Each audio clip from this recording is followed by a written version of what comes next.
আজ কার্তিক পুজো, তাই খুব সকাল সকাল উঠেই চলে গেলাম দুব্বো তুলতে। দেখো সূর্যের রশ্মিটা কি সুন্দর লাগছে। যাই হোক, ফুল টুল তুলে দুব্বো তুলে চলে আসলাম ঘর মুছতে। ঘরটোর মোছা হয়ে গেছে, মা দেখলাম প্রদীপ ধুচ্ছিল। যাই হোক, পুজোর গোছাতে হবে, এই জন্য ময়দাটা মেখে লুচিটা করে নিলাম। তারপরে এসে দেখি যে ঠাকুরমশাই চলে এসেছেন এবং আমার শাশুড়ি মা তার সাথেই আছেন। তো এই যে আমার মেয়েকে নিয়েও আমি চলে আসলাম। আর এই যে প্রদীপ সাজাতে হয় কার্তিক পুজোতে, অনেক 28টা প্রদীপ দিতে হয়, সেই জন্য আমরা করলাম।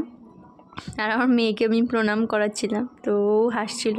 যাই হোক, পুজো শেষ করার পর বরকে বললাম যে তোমার হাত দিয়ে একটু জল খাও, পুজোর উপোসটা ভাঙি। তারপরে এই যে আমার দেওর, এটা তো তাকে দিয়েই প্রসাদটা দেওয়া শুরু হলো। আর আমরা ভেবেছিলাম যে দুপুরবেলার পরে দুপুরবেলা খিচুড়ি করার পর সবার বাড়িতে গিয়ে একটু প্রসাদ দিয়ে আসবো, সেই জন্যই আর কি খিচুড়ি রান্না। এই যে তার মধ্যে আমি বাসন টাসন মেজে ফেললাম এবং সবাইকে বাড়ি বাড়ি গিয়ে প্রসাদ দিয়ে আসলাম।